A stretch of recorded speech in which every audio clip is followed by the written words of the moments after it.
میں دبئی گیا تھا کبھی 4-5 سال ہو گیا اب اس بات کو. پیس کانفرنس تھی دبئی میں ڈاکٹر ذاکر نائک کے ساتھ. وہاں میری ملاقات ہوئی، وہ ایک پولیٹیشین تھا سوئٹزرلینڈ سے، جس نے وہ جو سوئٹزرلینڈ میں آپ کو یاد ہوگا کچھ سال پہلے وہ مینار کا بین ہوا تھا کہ مسجد کے مینار نہیں بنوانے، اور اس کے ضمن میں اس پولیٹیشین نے بڑی کیمپین کی تھی کہ مسجد کے مینار نہیں بنانے دینے.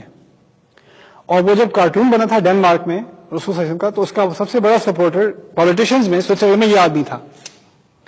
یہ پیس کانفرنس میں اس لیے آیا تھا کہ یہ مسلمان ہو گیا تھا، یہ مسلم نہ. وہاں آ کے اس نے مجھ سے ملاقات کی، اور اس کانفرنس کے دوران اس کا بیٹا بھی مسلمان ہوا. وہ اپنے بیٹے کو ایسے لے کے آیا تھا اس کانفرنس میں، وہ بیٹا بھی اس کا مسلمان ہو گیا. اب وہ ایسا انسان ہے جس کی پرانی ویڈیوز اگر آپ دیکھیں تو وہ رسول کو بلا بھلا کہہ رہا ہے. ایسا بھی ہوا ہے، اور اب وہ اہل ایمان میں سے ہے، مسلمان ہو چکا ہے. الٹی سیدھی باتیں ہمارے نبی کے خلاف کہی گئی ہیں اور کہی جائیں گی. ان کا جواب یہ بات بھی سمجھ لیجئے کہ یہ لوگ پیسے بنانے کے چکر میں ہیں. ان کو نہ ہمارے نبی سے نفرت ہے نہ محبت ہے. محبت ہے نہیں صرف پیسوں سے، میڈیا اٹینشن سے. کوئی الٹی سیدھی فلم بناتا ہے، کوئی غصے والا مسلمان اس کو دیکھتا ہے، پھر وہ اس کو وائرل بنا دیتا ہے، اور پھر ان کو بک ڈیل ملتی ہے، میڈیا اٹینشن ملتی ہے، انٹرویوز ملتے ہیں، ایڈورٹائزنگ ملتی ہے، پوری ایک سکیم بن جاتی ہے. اگر وہ کوئی کتا بھونک رہا ہو اور آپ پھر اس سے کہ یہ کتا، اس کو بھونکنے کی مجال، اور پھر آپ اس بات کا بتنگڑ بنا دیں، آپ نے اس کو وہی دیا جس کی اس کو خواہش تھی. وہ بھونک رہے تو اس کو بھونکنے دیں. وہاں جو رہو ہجرن جمیلہ، آپ ان کو اچھے طریقے سے چھوڑ دیں. کیا اس نے جو کارٹون بنایا تھا، فلم بنائی تھی، وہ 3 لوگوں نے دیکھی تھی یار، بنا لیں اسے، کیا فرق پڑے گا؟ اب آپ جا کے اگر ٹائر جلائیں گے اور دکانوں کو آگ لگائیں گے، اس سے کون سے نبی کی سنت ریوائیو ہو رہی ہے؟ اصل ہمارا کام میرے نزدیک اس کا ریاکشن جو ہونا چاہیے، جو میرا اپنا ایک ریکمنڈیشن ہے، وہ یہ ہے کہ جب کوئی میڈیا میں ہمارے نبی کے خلاف، ہمارے قرآن کے خلاف کوئی ایسی بات کرتا ہے تو اس کے خلاف لا سوٹ ہونے چاہیے، ڈیفیمیشن لا سوٹس. خاص کر ویسٹرن ورلڈ میں اینٹی سیمیٹزم لا سوٹس ہوتے ہیں، ڈیفیمیشن لا سوٹس ہوتے ہیں، اور یہ لا سوٹس ہماری گورنمنٹس کے سب سے بڑے فنڈز میں سے ہونے چاہیے. $20 ملین لا سوٹ، $50 ملین لا سوٹ. ان لوگوں کو کوئی اور زبان سمجھ نہیں آتی، ان لوگوں کو صرف ایک زبان سمجھ میں آتی ہے، یہ والی. جب آپ اس زبان میں بات کریں گے نا تو یہ خود بخود نبی کی توہین ختم ہو جائے گی. ہمیں ان کی زبان نہیں آتی. ہم یہ سمجھتے ہیں کہ ہم اگر پروٹیسٹ کریں گے، میڈیا میں شور مچائیں گے، ارے اسی کا تو وہ انتظار کر رہے تھے، اسی کی تو ان کی تمنا تھی کہ یہ لوگ شور مچائیں گے، پوری کنٹروورسی ہوگی، اسی سے ان کے پیسے بنتے ہیں. ہمیں اس گیم کو سمجھنے کی ضرورت ہے. اور قرآن نے تو اس کے بارے میں بڑی حکیم بات کر دی. ان کی بکواس کو چھوڑ دیجیے، فلا يحزنك قولهم، آپ ان کی باتوں سے پریشان نہ ہوا کریں. یہ ہماری نبی کی سنت ہے علیہ الصلوۃ والسلام. یہ لوگ قرآن کے بارے میں کچھ بھی کہہ دیں، قرآن کو کیا فرق پڑنا ہے؟ قرآن کو کیا فرق پڑنا ہے؟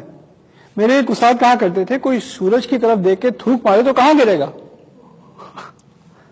کیا فرق پڑنا ہے؟ یہ لوگ بھونکنے، ان کو بھونکنے دو، تم اپنے کام سے کام رکھو. کتنے لوگوں نے نبی کے بارے میں ان کی حیات کے دوران کتنے لوگوں نے ان کے خلاف پروپیگنڈا کیا، پاگل کہا، جھوٹا کہا، جادوگر کہا، کیا کیا الفاظ نہیں کہے. قرآن نے بس کہہ دیا آپ نہیں ہیں، اور آگے اپنی بات کرتا رہا. کوئی کانفرنس نہیں ہوئی پروف کرنے کے لیے کہ وہ پاگل نہیں ہے. ہمیں وہ لوگ الٹی سیدھی باتیں کرتے ہیں، اور ہمیں بہت دل میں بھڑاس ہوتی ہے کہ ہم کسی نہ کسی طرح ثابت کر دیں کہ ان کی بات غلط ہے. نہیں، انہیں بھی پتا ہے ان کی بات غلط ہے، ہمیں بھی پتا ہے. اصل بات کیا ہے؟ جب تک آپ نور نہیں پھیلاؤ گے، ظلمات پھیلتی رہیں گی، تاریکی پھیلتی رہے گی. یہی بات ہے. اصل بات ہے نور کو پھیلانا. ان کی جوابی کارروائی میں آپ اور تاریکی کو ہی آگے کر رہے ہیں، اسی کو پروموٹ کر رہے ہیں. دیکھیے دوسری بات اس کے بارے میں آپ کو سمجھا دوں کہ بات کرنے میں نا، جب دو مخالف لوگ بات کر رہے ہوتے ہیں تو جو سوال پوچھ رہا ہے نا وہ بات کو کنٹرول کر رہا ہے. سوال پوچھنے والا بات کو اور بات کی سمت کو کنٹرول کرتا ہے. جیسے انٹرویو بے شک کم کوالیفیکیشن کا ہو، اور جس کا وہ انٹرویو لے رہا ہے ہو سکتا ہے PhD ہو، ٹرپل PhD ہو، لیکن انٹرویو کرنے والا اگر چالاک ہونا تو وہ اس کو بالکل بیوقوف ظاہر کر دے گا. ایک سوال پوچھے گا، وہ آدھے جواب میں دوسرا پوچھ لے گا، پھر تیسرا پوچھ لے گا، وہ ہکا بکا ہو کے رہ جائے گا. وہ اس کو پتہ نہیں چلے گا بات کیا ہو رہی ہے.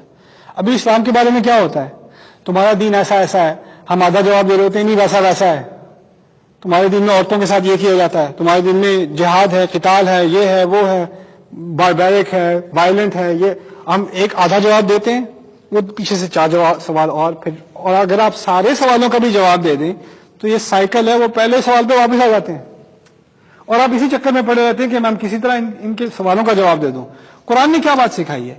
یہ لوگ اگر جب سوال پوچھتے ہیں متى هذا الوعد ان کنتم صادقین, یہ وعدہ کب پورا ہوگا, اس کی فکر نہ کرو, آپ نے جو آیات سنانی ہے وہ آپ سنائیں, آپ کا جو کام ہے وہ آپ کرتے رہیں. یہ ذہنیت مسلمانوں کو انٹرنلائز کرنی چاہیے. ہر کنٹروورسی کا جواب ضروری نہیں ہے, ہر الٹی سیدھی بات کا جواب ضروری نہیں ہے. کچھ چیزوں کو اگنور کرنا ہی سیکھنا پڑے گا ہمیں. جب تک آپ اگنور نہیں کریں گے ہم انہی معاملوں میں پڑے رہیں گے, دین کا کام آگے نہیں بڑھے گا. فلا يحزنك قولهم اننا نعلم ما يسرون وما يعلنون. یہ بہت گہری بات ہے. ہم اچھی طرح جانتے ہیں کون سی بات چھپا کے رکھتے ہیں, کون سی بات کھل کر کرتے ہیں. کھل کے تو وہ آپ کے دین کے خلاف بات کر رہے ہیں, اصل بات کچھ اور ہے. اصل کھل کے تو کہتے ہیں قرآن خدا کا کلام نہیں ہے, یہ نبی جھوٹا ہے, یہ پاگل ہے, ایکسٹرا ایکسٹرا. اندر کیا بات ہو رہی ہے اس کی طرف جو قرآن نے اشارہ کیا ہے میں آپ کو سمجھا دوں. اصل مسئلہ قریش میں پیسے کا تھا اور سیاست کا تھا.